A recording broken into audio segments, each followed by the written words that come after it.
My name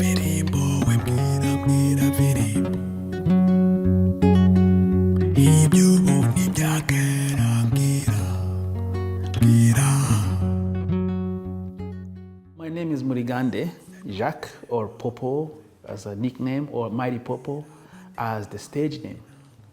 I'm an artist, I'm a music educator. I'm the principal director of the Rwanda School of Creative Arts and Music, also the director of KigaliUp Music Festival.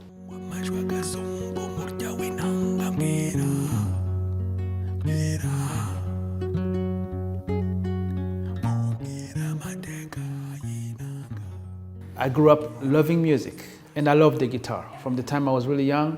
By the time I was 10, I knew I wanted to become a musician. Most of my career really took place in Canada, where I moved to in 1987. But I didn't start working as a professional till 1990, early 90s. In my family, my mom told me she used to learn how to play the guitar. And then my auntie told me my dad used to sing when he was younger, but they didn't do it professionally. I would say my surroundings really influenced me, but my surrounding being the world, really. You know, we grew up as refugees, you know, we grew up listening to revolutionary music, talking about Jimi Hendrix, talking about Carlos Santana, Bob Marley, Muddy Waters, Fela Kuti, Miriam Makeba. People like that really, for some reason, naturally appealed to me in a way that, you know, it kind of touched my soul and my psyche in a way that I said to myself, this is really what I would like to do, you know.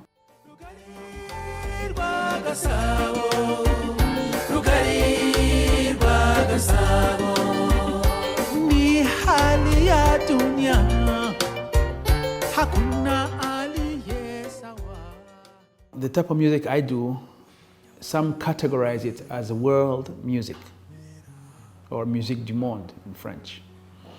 It's a mix of Rwandan music with other African music, but with a little tint of blues, R&B, reggae. You know, kind of becomes worldly. You know, world music. I play the guitar. I compose music playing the guitar. That's my instrument of love. The songs that people may recognize in Rwanda, I'll say, I did a rendition of Agasaza Gashira Manga. Many people may not know it, but you know, it kind of caught the eyes of many, especially the artists and some of the radios. But there are others that didn't quite catch well yet in Rwanda, but otherwise in Canada and Germany. You know, my album Dunia Yote at one point was number 18 in Germany in the world music, you know, playlist category. You know, if you're given a Juno award, that means there's some recognition somewhere. Or if you have a worldwide distribution, you know. But I've done songs like Gakondo, like songs like Nibarize, songs like Rwagasawa Baraka, songs like Travailler c'est trop dur, Mais voler c'est pas bon. Many songs. I have over 100 and some songs.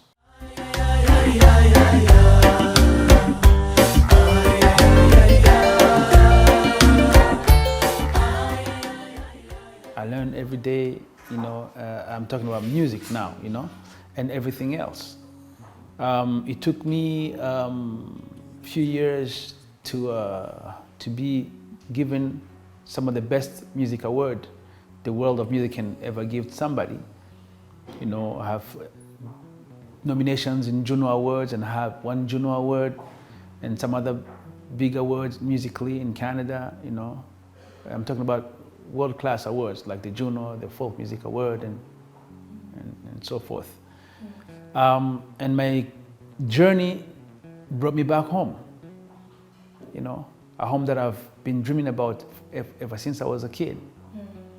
So the journey brought me back home to start a music festival called KigaliUp Music Festival, and then from then it continued on to give me a chance to run the first public music school in Rwanda, which started out as a Nyundo Music School, And now it has become the Rwanda School of Creative Art and Music.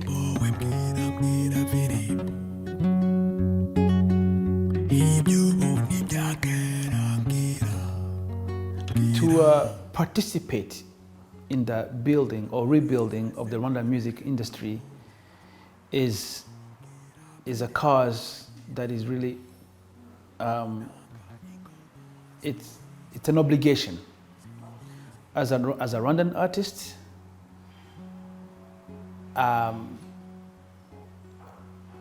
I'll be worthless if I didn't participate in the rebuilding of it. It's not a dream, but it's a must to do.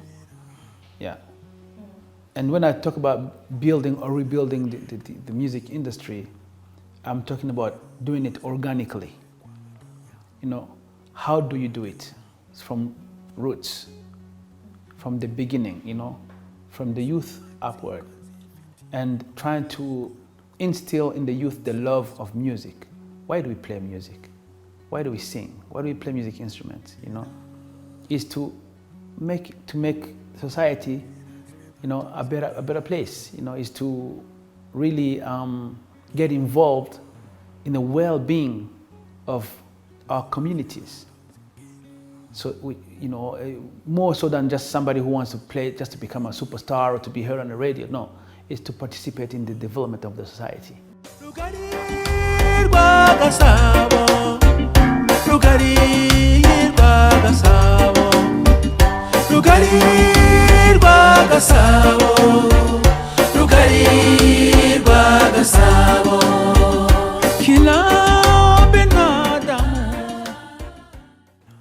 In primary school education and secondary school education, they may not have music classes, but it's being worked on again. Right now, what they allow is to bring back music as an extracurricular activity.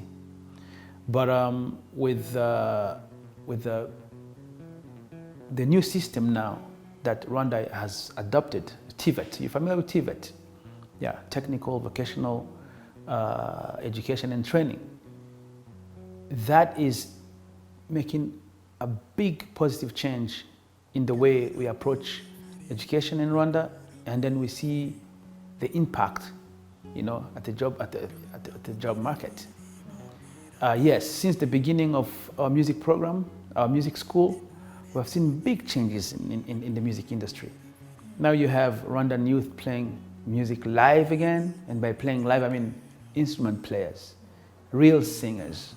Before the music school, before the program, most of the bands, you know, music bands that were performing in Rwanda were either from Burundi, Congo, or Uganda. Most of them, 99.9% of them.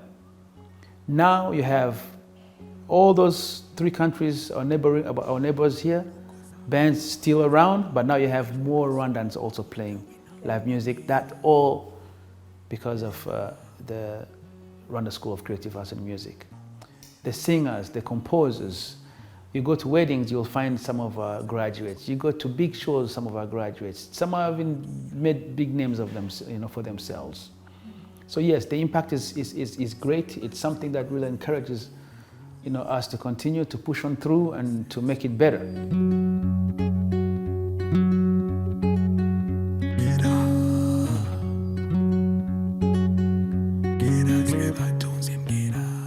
Before the COVID-19 pandemic, our industry was at a really good pace, standing in a good place, you know, as far as growth is concerned. And the pandemic really brought us back a few years. And now we're playing catch up again. The creative industry worldwide was hit the most. Then we talk about hospitalities, hotels were empty. I mean, you couldn't perform live anywhere. Sports closed. You know, we were hit really hard. And of course, it's going to take a little while for us to get back to where we were. But luckily, knock on wood, the COVID-19 is being taken care of, you know. And we're starting to see more entertainment, you know, more shows, and sports arenas and stadiums are reopened. So we right now we are at a good place, restarting the whole thing. The KigaliUp Music Festival, annual music festival, as anything else, was hit with by the COVID-19 pandemic really hard.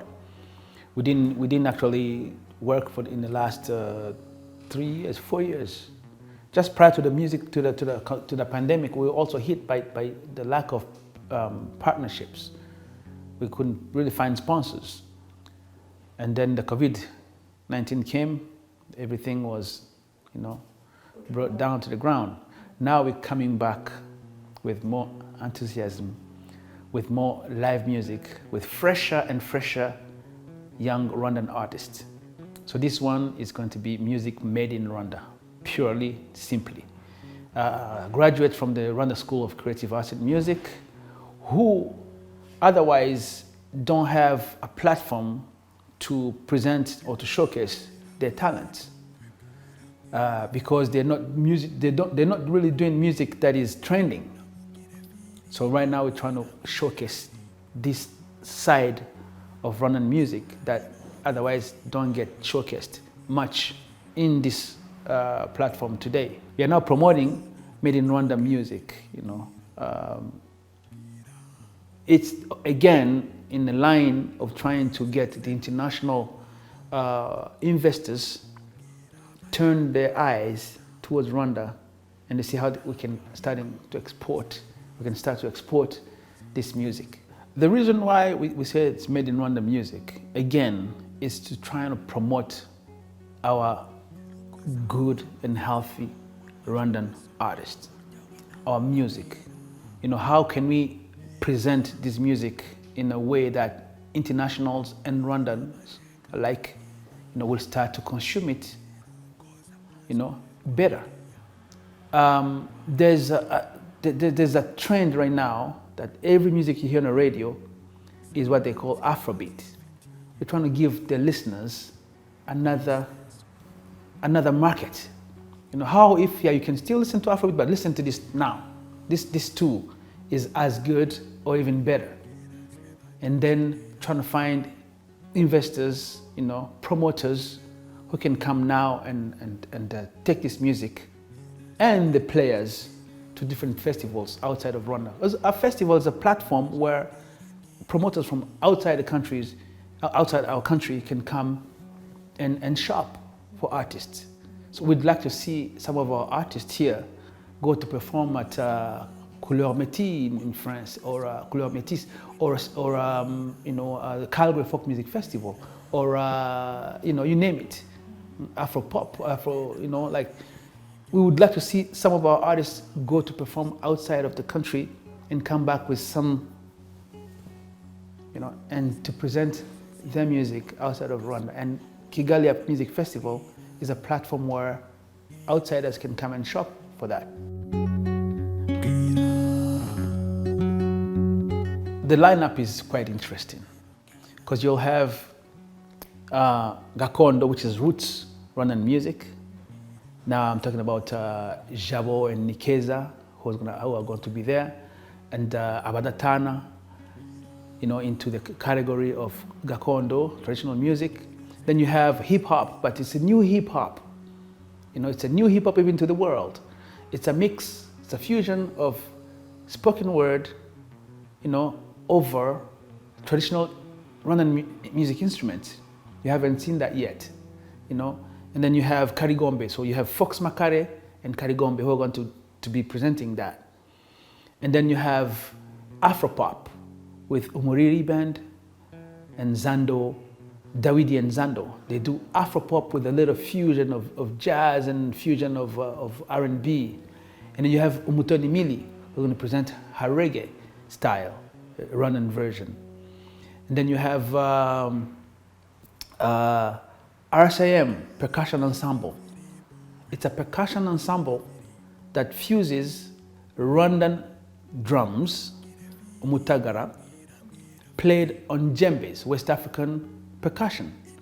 So they're taking percussion patterns from West Africa, mixed with our umutagara Rwandan traditional drums to make a new style, make a new rhythms. It's very interesting. And then you have the RSAM choir. Where in this world you're gonna go to a festival and hear a choir? 40 people on stage singing with some beautiful voices. You're gonna experience that at KigaliUp. And you're gonna have superstars now in Rwanda like Igor Mabano. Mabano is one of them that's really doing well in Rwanda. And you have Joey Blake, now from USA, who's an amazing singer. He's also a teacher at Berklee College of Music in Massachusetts, in Boston, Massachusetts. He also teaches at our school. He's going to be presenting his music backed by our students. They're going to perform for him, And what else? It's going to be fun. There's going to be food. There's going to be drinks.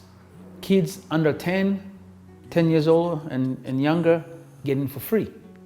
And they get one soft drink for free, And the cover charge is only 20,000. You get to experience over 15 acts. It's going to take place only one day. Yes, only one day, the 6th of August.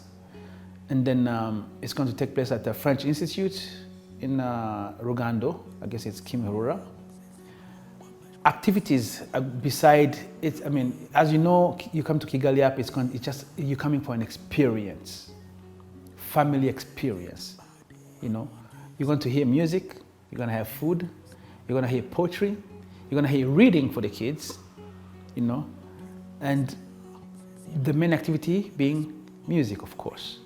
Since it's only one day this time around, because we're just restarting, we take it, slowly but surely, and quality, we really want to emphasize on quality more than quantity. So there'll be reading for kids, and then music, participation of the audience, of course, into the music, and it's gonna be fun.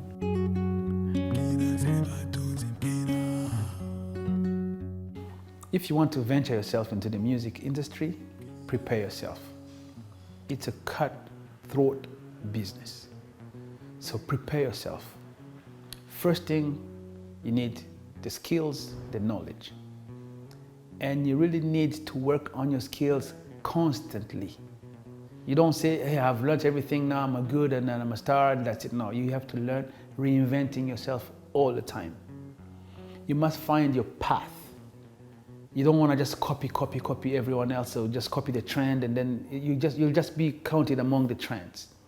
But if you're unique, then you'll have your road paved, and you'll have mostly a successful career. First thing first is to understand the nature of the industry.